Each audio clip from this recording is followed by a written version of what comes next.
Football or soccer has existed since the dawn of time. Ever since humanity became a concept, it seems that we have been amused by round thing get kicked around.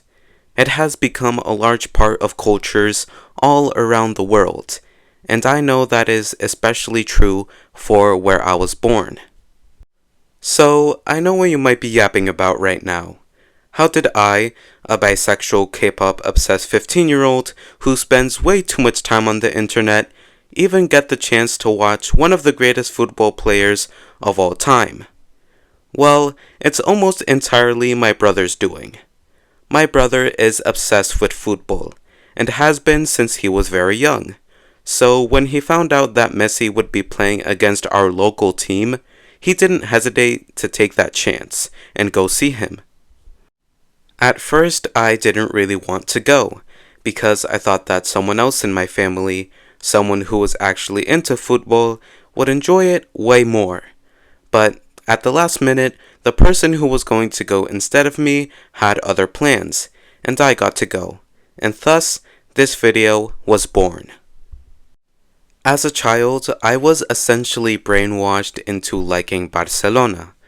One of my family members had a tattoo of Barca, and would sing Barcelona campeón all the time. Straight out of being in the womb, I was basically told to love Messi. I guess that's the reason why I never really got into football.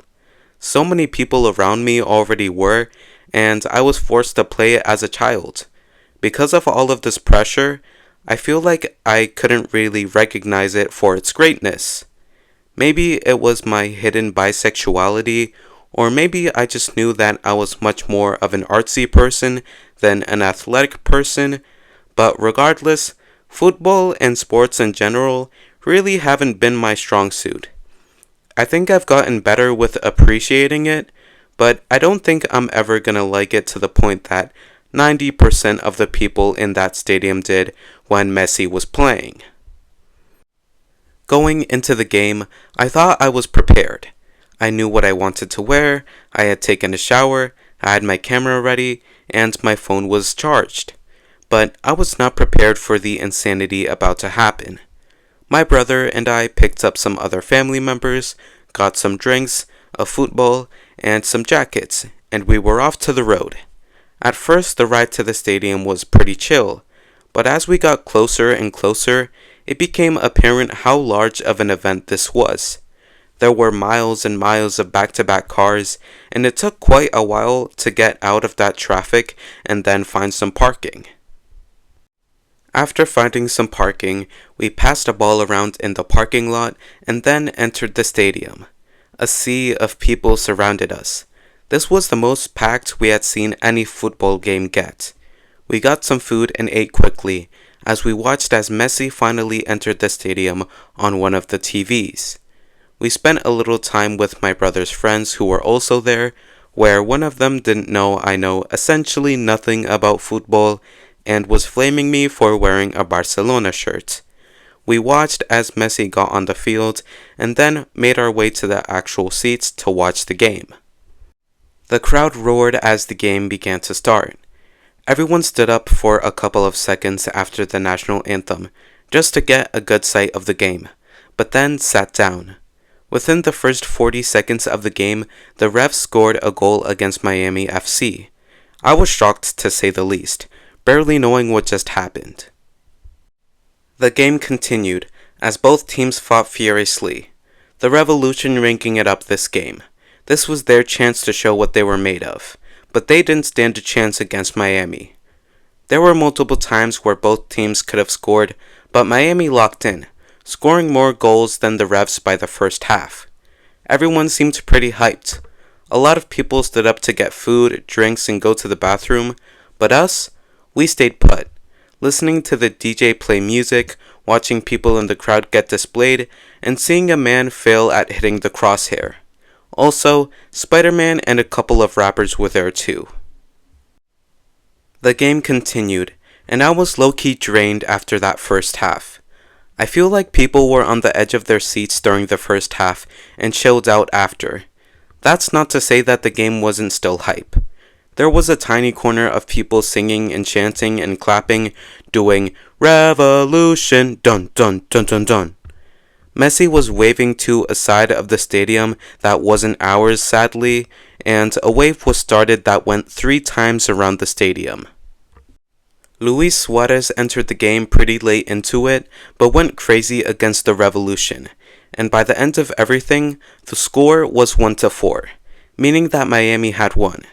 It was kind of expected, but the game was still entertaining, and the goal that the Revs did score was pretty freaking sick, and a great way to start off the game. That week, in general, was crazy with the whole Hybe and Minhee Jin drama, the release of New Jeans' Bubblegum, and this once-in-a-lifetime game. One main takeaway I got from this whole thing is that football is really just about the culture and the community within it. Football really isn't that different from the type of stuff I tend to talk about on this channel, like shows, movies, anime, and music.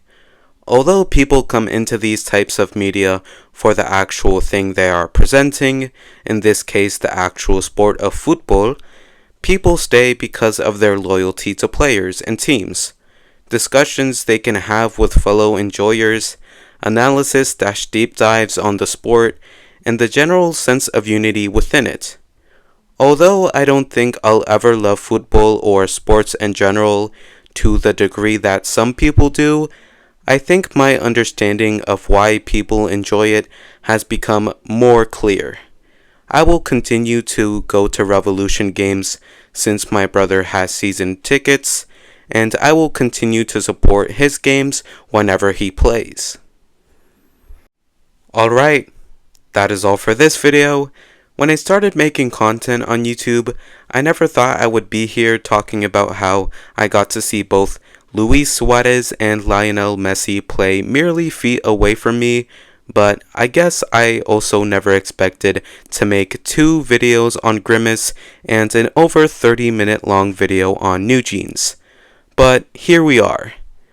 Like, subscribe, share this with your friends and family, check out my other videos and my music, and I will see you all whenever. Bye bye!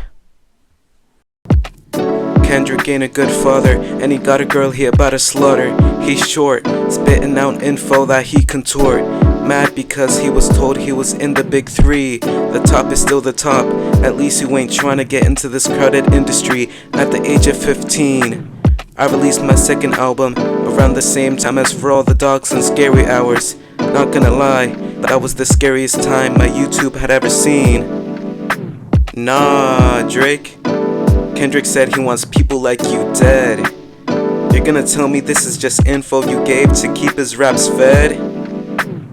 Both of y'all are bad, both of y'all are down. Drake trying to cover up any relationship he had with Millie Bobby Brown.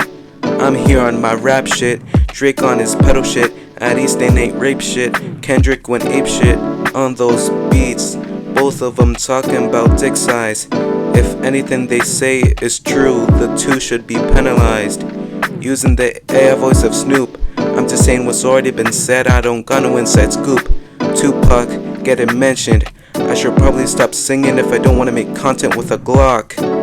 This shit going on at the same time as Hybe Theodore. Both situations for which I abhor. It's crazy how you can't make music without making conflict. Yo, leave some space for the rest of us. Drake talking about how he like a teenager's bust. I'm just having fun, don't make a big fuss. Eventually all this shit will decay, just like rust. Hopefully this is the first and last time I make one of these. I gotta go to school. Sorry if I hurt any feelings. I didn't mean for y'all to get schooled. I might get in trouble for making this. I know y'all are saying, hey kid, respect your elders. I don't know. I think you gotta respect my game. And before you go around yapping, first, know my fucking name. It's mathematics.